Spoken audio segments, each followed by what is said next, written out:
One of the cornerstones to keeping ourselves happy and healthy is knowing yourself, literally knowing yourself, knowing how you operate, knowing what you like, knowing what makes you happy, knowing what your body likes in terms of food, knowing what movement you like doing, knowing who you like to be around. That is it. That is it.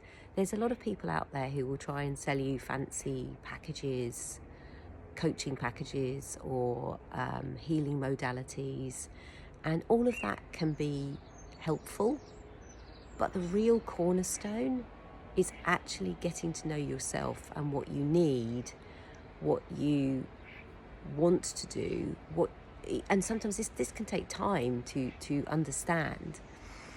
It might not be something that you instantly spring to. It might be something that takes you time to realize. It might take a little bit of journaling. It might take a little bit of meditating. It might just take some time on your part to get to know yourself again. But I have found, out of all the things I've ever done in my own life, and I've had 2 near-death experiences through ill health, that where I've really put the chips in the health bank is by knowing myself and taking action on the things I know work for me. Sometimes it's been following my intuition, which has made absolutely no sense. I think a lot of people know my story of running. So when I had cancer and I was diagnosed and given 6 months to live, my body decided it wanted to take up running. I kid you not, I was out walking one day and I heard this voice in my head say, I want to go faster. And that was the beginning of my relationship with running. That was over 20 years ago now, and I'm still running and I still absolutely love it. And I'm not, and don't get me wrong, I'm not saying running is the answer. And I think this is the problem that happens, is people hear somebody's story or they read something and they think, oh, that's the thing. No, it's not. Running was my answer at that time, but it might not be your truth at this time in your life. What was the truth and the point of the story is I tuned in, I listened, I cleared everyone else out of my space and my head, and I cleared some very well-intentioned people out there. I cleared people out who were experts in their field, and I listened to my own instincts. And my own instincts said, running is what you need to do right now. And I did. The first year when I came back from the States and I was healing, I ran every single day for a year.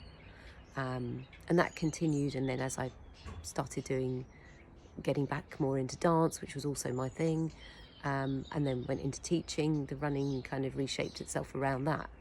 And so the point is to get to know yourself and know what you like.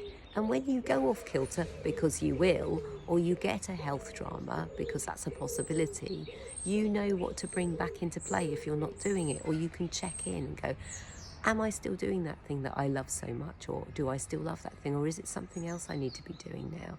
So we're constantly tweaking ourselves, our path, and to understand more deeply who we are, and therefore create more stability in that health and well-being space for ourselves, and if that feels like too vague a concept for you, think about it in terms of the physicality, the body, the mind, the mentality, the emotions, the heart, and that sense of soul, your spirit, or however you regard that part of you.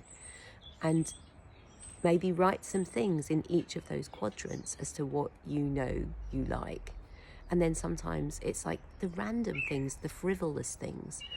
For me, for example, when I unwind, I like to watch mindless television.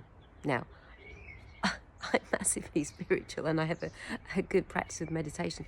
But what can really kind of relax me sometimes is just to watch absolutely mindless television that I don't need to concentrate on. I might watch some thriller crime drama thing that I don't have to think about. Or it draws a part of my brain in, which actually distracts me from something else. So, the things that we love don't have to be some paragon of virtue or holier than thou. They are just what we love, what works for us, what is so unique and individual. And go do more of that. And if you need help, you're struggling to find your way or tap into your intuition, come and see me. That is my speciality, helping women activate their intuition. And we do it through meditation sessions or one-to-one clairvoyant healing reading sessions. Or if you're unsure if that's for you, just send me a message. We can have a chat. Okay, have a great day. Bye.